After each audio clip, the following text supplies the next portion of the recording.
ปกครองถ้าไปปกครองคิวบามันสิเป็นแนวใดล่ะพวกเจ้าให้มาโกโรบิโอไปปกครองคิวบามันสิแตกต่างกันปานฟ้ากับดินแม่นบ่คนคิวบาที่อยู่ในประเทศกับคนคิวบาอยู่นอกประเทศให้เจ้าเบิ่งมาโกโรบิโอกับเบิ่งผู้นำคิวบาปัจจุบันนี้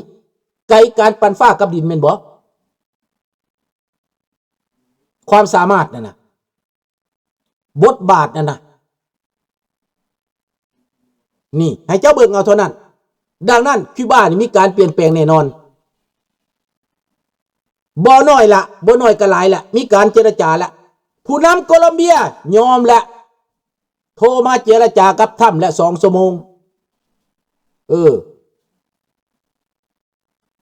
มาเจรจากับทรัมป์และ2 ชั่วโมงขอหาทางออก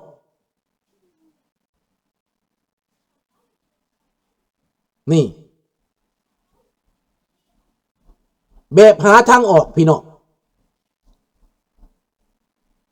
หลานชายอยู่เฮือนมื้อนี้มันจะเข้ามาหาได้พอมันหาย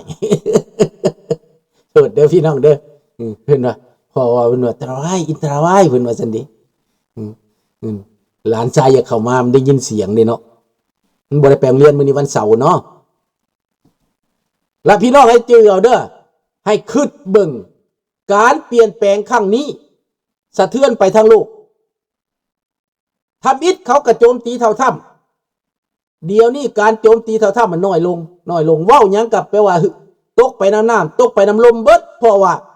เอฟเฟกต์ถ้ำปิสนี่นะมันจัดการเด้มันจัดการเผด็จการเอฟเฟกต์ข้าพเจ้าตะกี้ก็เกือบผิดหวังเด้สมคิดน้ำมันที่อ่าวไทยบริษัทเชฟรอนของอเมริกาก็สัมปทานมา30 ปีแล้วโรงกลั่นน้ำมันที่ระยองก็เป็นของอเมริกาไทยเจริญทุกวันนี้ก็เพราะส่วนหนึ่งของอเมริกาช่วยคุณลุงกับบ่จักสิเว้าก็คือลุงอธิบายเมื่อกี้นี่แหละสมคิดว่าเจ้าคุดเองเป็นบ่เจ้าจกเอาเป็นเองป๋อเจ้าจกเบิ่งดูเจ้ามีความรู้เจ้ามีทุนบ่เจ้าสิขุดคลองคือปานามานะคือปานามาขุดคลองน่ะฝรั่งเศสขุดจักเท่าใดปีก็ตายเท่าใดก็บ่แล้วลุกทุนฝรั่งลุกทุนจำเป็น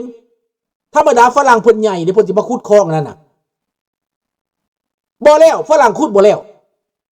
ไปบ่รอดฝรั่งขายให้อเมริกาไปขุดจังแล้วเห็นบ่ปานามาเฮ็ดเองเป็นบ่เป็น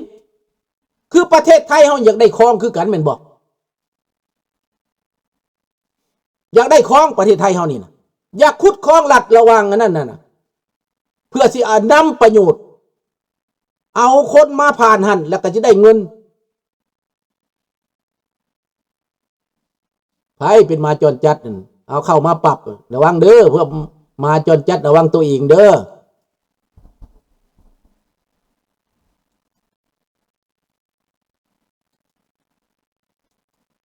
เฮาบ่ซ่าเขาดอกเด้อสิเว้าใดๆเฮาก็บ่สนดอกพวกแกหัวขอดดังนั้นพี่น้องในเมื่อว่า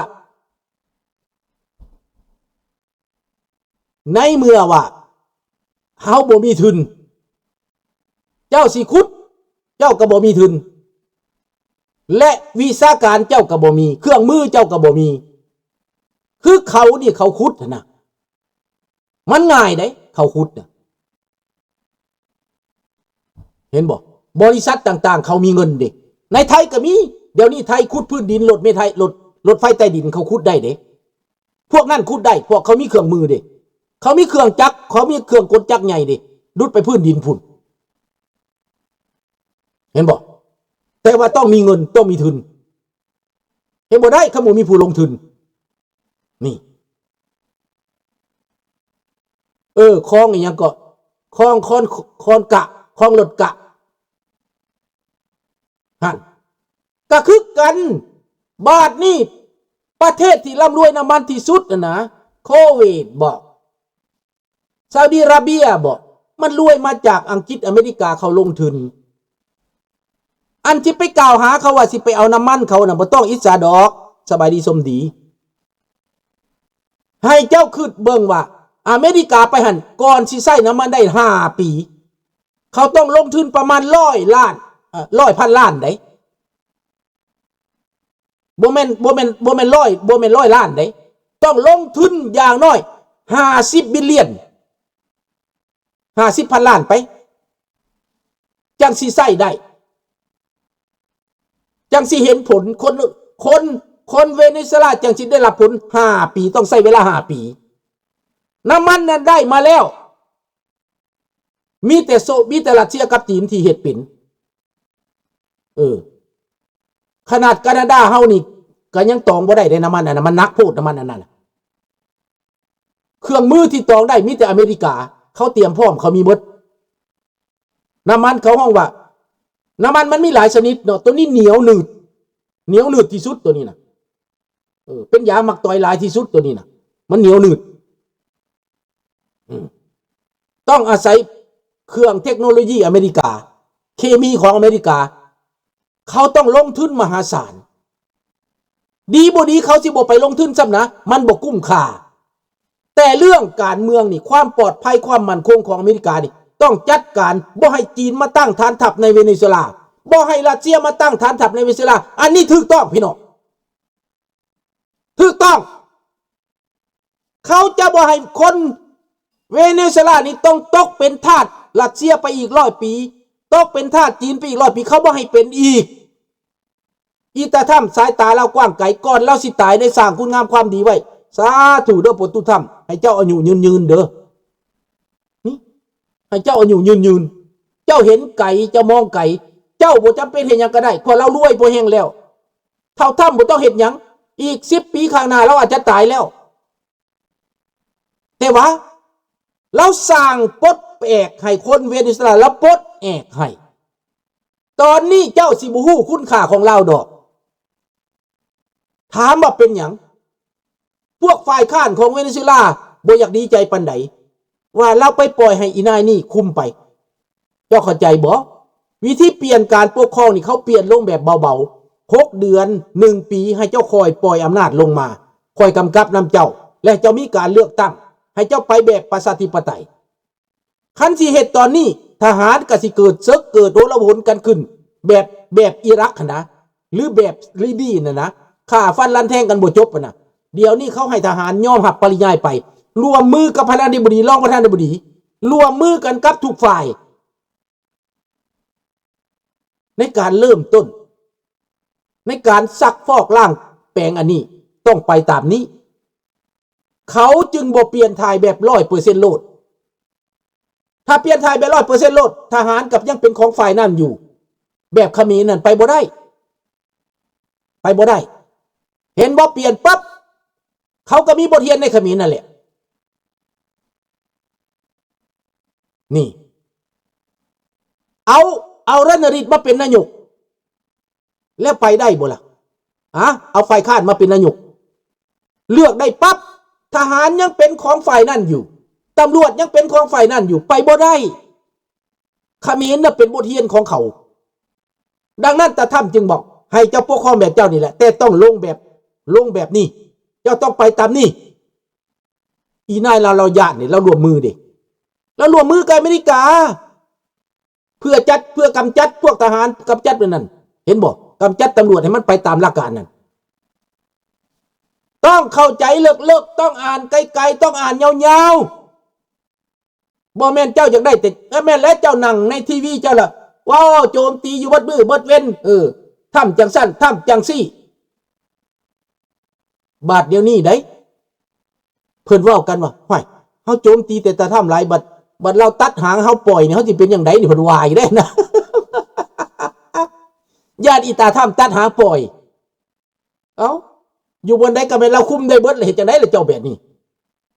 เจ้าก็เบิดแหละฉะนี้เจ้าสิร่วมมือกับตาถ้ำเจ้าบ่ได้เด้บัดนี้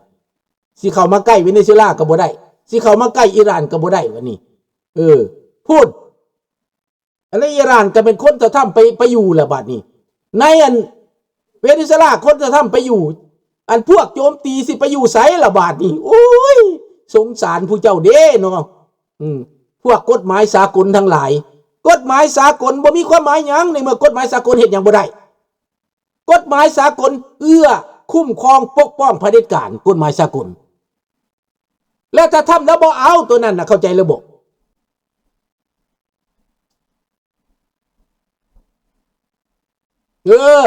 นั่นแหละถ้าเจ้ากฎหมายสากลหลักการสากลแล้วไปปกป้องเผด็จการไว้ปกป้องมาดูโรปกป้องโคเมนีอันฝรั่งเศสนี่เจ้าว่าอันอิตาหนวดแบ่นี่นะที่มันไปอยู่อันนั้นน่ะแม่นไผเลี้ยงมันไว้แม่นฝรั่งเลี้ยงไว้ตอนนั้นเจ้าชีวิตของอิหร่านน่ะนะพระเจ้าซ่านะแล้วเข้ากับอเมริกาขุดน้ำมันกับอเมริกาสร้างเขื่อนกับอเมริกาฝรั่งบ่ได้แดกคันฝรั่งบ่ได้แดกก็ไปยุกยงปลุกปั่นพวกหัวหูแนงศาสนาหันที่ไปอยู่ฝรั่งเศสหันบักอายาตุลลอฮ์โคเมนีก็อยู่ฝรั่งเศสบักนี่นะฝ่ายคอมมิวนิสต์ฝรั่งเศสหนุนมันบักอายาตุลลอฮ์นี่นะคนบ่ดีนี่ออกจากฝรั่งเศสเบิดพี่น้องบักโฮจิมินห์ก็ไปจากฝรั่งเศสบักพลปอตก็ไปจากฝรั่งเศสไปจากฝรั่งเศสบักสุปาดวงก็ไปจากฝรั่งเศสเบิดพวกนี้นะแม่นลูกน้องฝรั่งเศสเบิดหมาร้ายที่ฝรั่งเศสเลี้ยงไว้พี่น้องฟังกระคักพวกเจ้าพวกนี้มันหมาห้ายเบิดฝรั่งเศสเลี้ยงหมาห้ายไว้แล้วไปกัดหนูไปสร้างเรื่องปื้อนี่กว่าที่เปิดแปลนความจริงเด้อฝรั่งเศสเรื่องบักอาจะเลี้ยงมายาตัวเลาะไว้พี่น้องฮอดนาทีสุดท้ายมากรงยังสั่งคณะรัฐบาลไปพบอายาตุลลอฮ์วางเดือนก่อนนี่ก่อนเขาจิไปทิมระเบิดเอาบีทูไปทิมระเบิดใส่อิหร่านนี่นะบักอิหร่านแลนไปหาฝรั่งเศสไปปรึกษาฝรั่งเศสได้บักอายาตุลลอฮ์นี่นะส่งคนพิเศษไปปรึกษาอัตุลลอฮ์อเมริกาเขาบอกโนเขาบอกเขาเห็นเบิดจะไปใส่จะมาใส่เขาเห็นเบิดอเมริกาหู้เบิดได้จนนี่ตาทำเราเอามากรองเราโคตรแขวนี่ตาทำเราว่ามากรองเราว่าเราบ่อยากเว้าได้เราว่ามากรองได้ให้เจ้าคึดได้มากรองอยากลินแบบเยี่ยเพื่อสองแคมมันนะกับอิหร่านนี่นะเพิ่นอยากโจมตีอเมริกาได้ตอนนั้นนะพอเพิ่นพร้อมปาเลสไตน์ดิเพิ่นเข้าข้างปาเลสไตน์พี่น้องเพิ่นเลี้ยงปาเลสไตน์ไว้ไหนฝรั่งไหนเข้าใจแล้วบ่เรื่องของมันการเมืองโลกนี่นะลุงสุนทราเว้านี่ขั้นพิษนี่ว่าโลดไปเพราะว่าฮู้จักว่าปาเลสไตน์มันอยู่ไสฐานมันก็อยู่ฝรั่งเศสนั่นแหละฐานเสียงของพวกปาเลสไตน์นี่พวกหัวอุแนงพวกอาราฟัตพวกนี้อยู่ฝรั่งเศสพี่น้องฐานเสียงสากลมันอยู่หันเบิดเห็นบ่แม่นบ่หรือบ่แม่นบักคอมินี่นี่อยู่ไสอยู่ฝรั่งเศสตั้งโบสถ์ตั้งแคมป์ตั้งขนขวายเงินทองข่าวสารหนังสือพิมพ์โทรทัศน์ออกสื่อสารอยู่หันเบิดอยู่ฝรั่งเศสก่อนสิล่มเจ้าซากก็ได้แม่นฝรั่งเศสอยู่เบื้องหลังพี่น้องจบอยู่เบื้องหลัง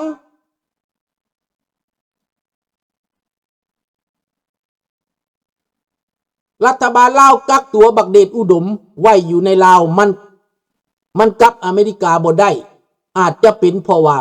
ลาวลิงไปอวดเก่งกับรัฐบาลลาวแล้วเขากักตัวลาวอเมริกาเป็นตัวประกันสิกักสิหยังกะยาเรื่องของเขาข้าพเจ้าก็บ่สนทันดี ข้าพเจ้าได้บอกไปบนแล้วพระอยากเห็นได้เห็นพวกนั้นน่ะบ่ว่าหยังแต่ว่าลาวแดงสิเฮ็ดหยังอเมริกาเขาเอาขึ้นบัญชีแล้วเท่านั้นจบขึ้นบัญชีแล้ว